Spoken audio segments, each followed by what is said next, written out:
Hey, everybody, welcome back. It's time for the week 3 weekly walkthrough. So let's take a look at what is happening in ENC 1101 this week. All right, as usual, I would love to start with the schedule. So let's take a look at where we are. This particular week, you guys are going to be completing and submitting your personal narrative, as well as the first of our grammar review assignments. So last week, you worked on the pre-writing, and I gave you some feedback, and you hopefully have solidified a choice. So this week you're going to be focused on preparing the actual personal narrative. So one of the things that I'll show you this week is really quickly how to set up your paper in Microsoft Word. So let's go ahead and look at the module and see what our activities and things are. So this week's learning materials, we have a couple of links. One, of course, is to the same chapters that you read last week. So in Lumen Learning, we've got module 1 on narrative and module 4 on description, because those are the two kinds of things that you'll use as you are writing a narrative essay. Description and narrative, there are also links to those individual pieces within the writing mode section of the LibGuide. So take a look at that. I've also got some grammar review items for you to help you prepare for that grammar review assignment. So there's a link to subjects and verbs and a link to sentence types.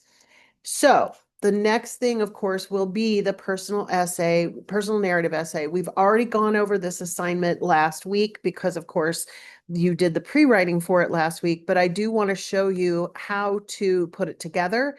And I am going to include in this week's walkthrough announcement a document that you can use to help you get it set up properly.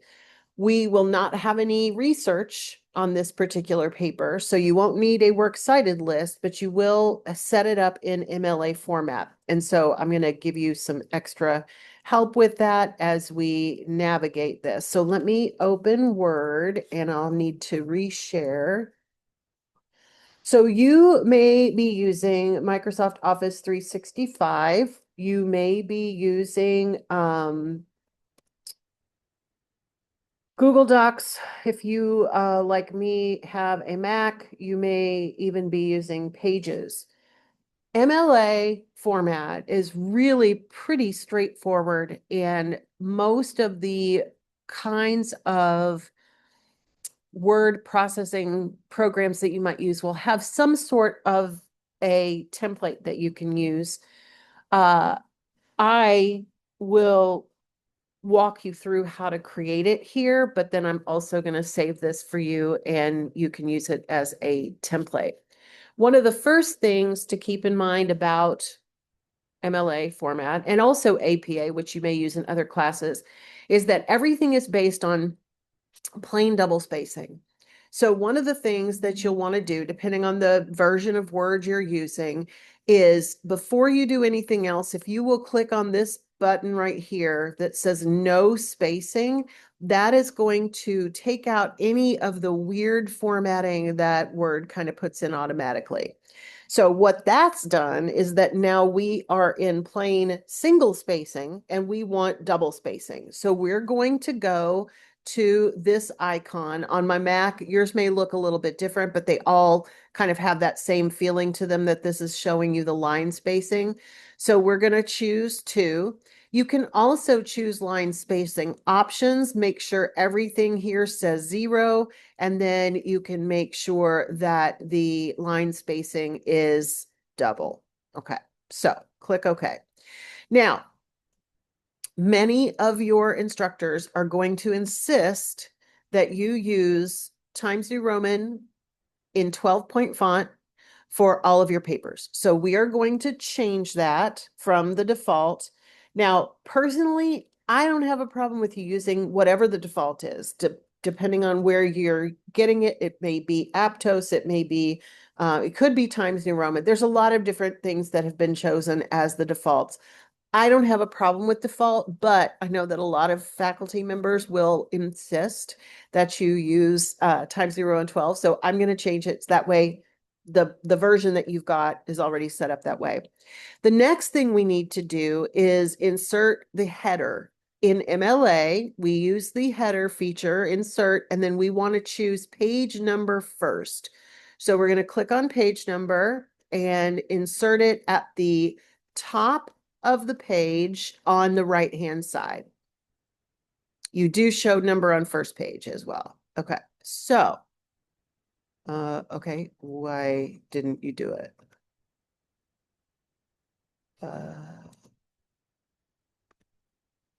Okay, I don't understand what is happening here. Oh, there it is. Oh my gosh, I just wasn't over far enough. Okay, so this also needs to be Times New Roman. So we're going to change that. And then right in front of that number, we're going to put our last name. I'm going to use, who do I want to use today? Well, in honor of the recent, in honor of the recent announcement, we'll use Taylor. All right, so again, gonna have to change it to Times New Roman. This is, by the way, one reason I am not opposed to you using the default, because the fewer things you change, the fewer things you have to remember to change. Okay. I'm also going to change this view because I think that was part of the problem. Let's do page width. There we go. Now everything looks right. All right, so we're in Times New Roman. We're in double spacing. We've already got everything set up there. So the first line is your full name. The second line is my last name. The third line is ENC 1101. And if you remember to do it, it is a good idea to put your CRN 169.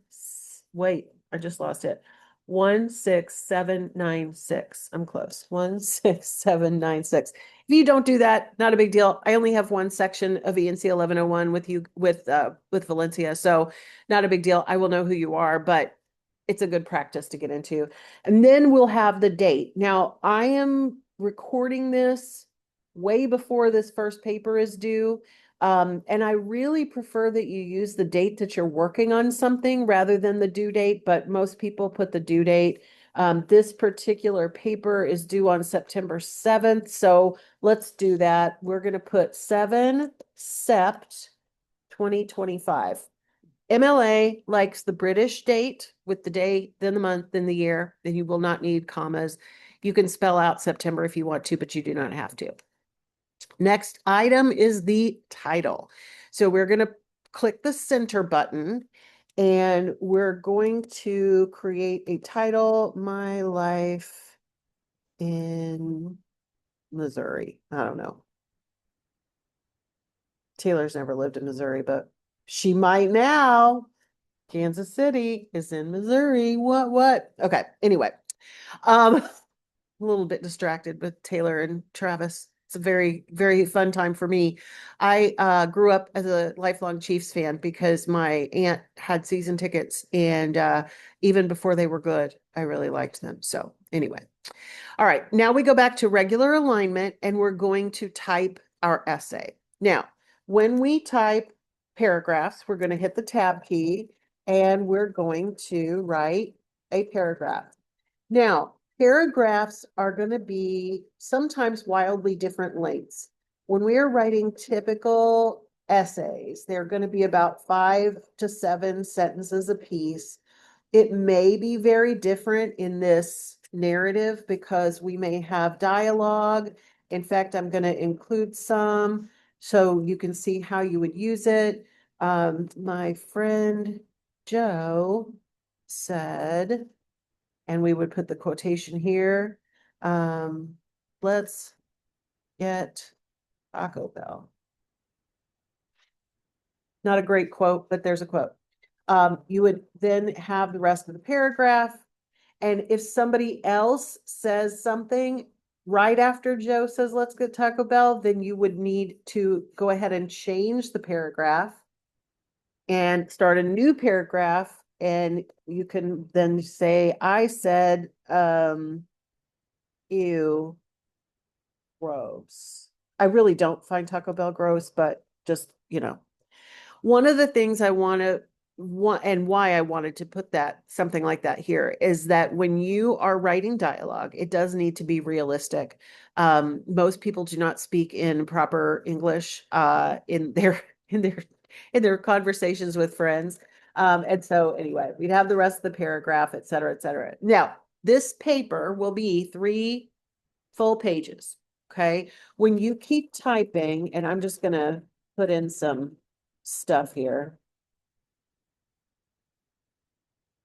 you will notice that you do not have to manually change the page or anything like that. But as soon as we go on to page 2, you'll see that the header is still there. It'll say Swift 2. And then on the last page, it'll say Swift 3. You always want to go over rather than go under. So I would suggest making sure that your paper goes at least a little bit onto page 4. That way you know that you have met the length requirements. Now, in later papers, we will also have a works cited page, but I'll show you that when we get there. Okay. So that's what your paper will look like. I'm going to save this brilliant piece of writing, and this is going to be Swift ENC 1101 sample narrative. You don't have to put your name in it, but I always think it's a good idea. And then I've got it, it's already set to my documents folder, so I'm going to click save. All right. When you are then ready to submit it, we're going to get rid of Word. We're going to go over to the assignment. We're going to click on Start Assignment, and then you will choose the file to upload. It should be the first thing in my documents, and it is. All you then have to do once it's showing here is click on Submit Assignment. I highly recommend, whether you are working on Word or Office 365's version of Word or Google Docs or anything else, that you save the document onto a computer and then submit it. Now, you can save it in a cloud, all of those things. You can do all of that stuff, but having your schoolwork saved on your computer is the best way to make sure that you never lose access to it. So I highly recommend saving it to your actual computer and then uploading it. If you need to do it through a cloud, you're going to be okay, but you're going to need to save it and then upload the document. It needs to be an uploaded document. So it could be in cloud storage, but it still needs to be an actual Word document. If you are using something other than Word, you want to save as a Word document. You can save as a PDF. Canvas will let you upload a PDF, but if I or any teacher wants to do a markup, it's harder. So we typically say that you must submit work in Word. You definitely should not submit it as a Pages document or as a Google Doc, because Canvas doesn't recognize that, and many of your teachers would not have the ability to open it. I do because I have a Mac, but many will not. So that's how you're going to submit your personal narrative. The other thing, of course, that you're going to do during this week is to complete the grammar review. This is a quiz formatted thing. So you'll open the quiz. You'll notice there is no time limit. So take your time with it. Just like any of our quizzes, it is not meant to be a gotcha kind of thing. It is meant to, you can look for and find the right answers and answer the questions correctly the first time. If you have any questions this week, of course, do not hesitate to reach out. If it's a general question, I would highly recommend using the Q&A discussion board. We don't have any questions posted yet, but no time like the present. If you have a question about the assignments, that's always a good suggestion. All right, everybody, take care and have a great week 3, and I will see you next week for week 4's walkthrough.